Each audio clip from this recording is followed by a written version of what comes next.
Hello gainers, I'm Ralphie and welcome to my channel called Fitter Philosophy, in which I discuss stoic, philosophical, practical stuff, evidence-based and influenced by experience, usually my own personal experience through observation of the world around me.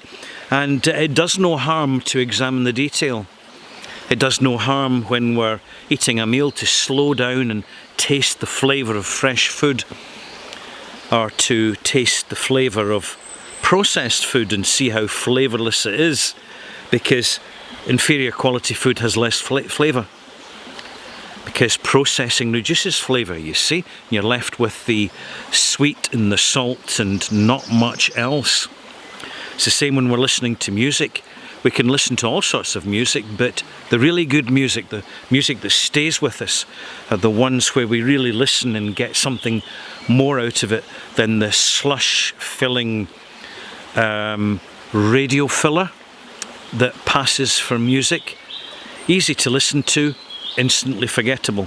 Or the smell of baking bread, the smell of a fine perfume, or a beautiful flower and fragrance in a garden. So much more memorable than the vague room fragrance stuff that you get in the supermarket and you spray out a can.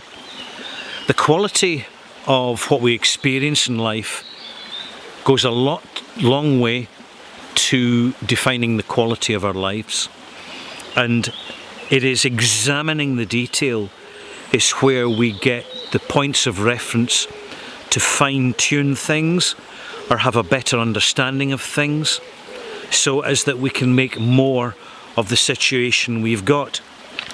And the fact is, we already know it, that you don't have to be super rich or outwardly successful or have the trappings of success and loads of money to be well off.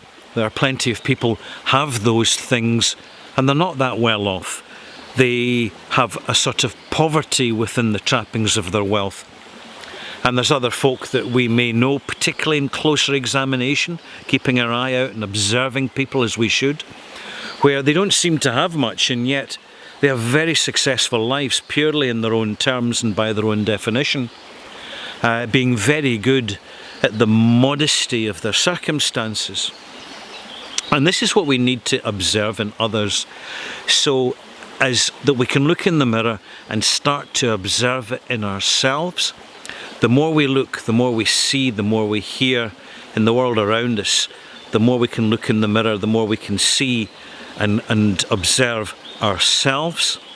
Because as Robert Burns, the famous Scottish poet, said, what a gift that God could give us to see ourselves as others see us, to see ourselves as others see us.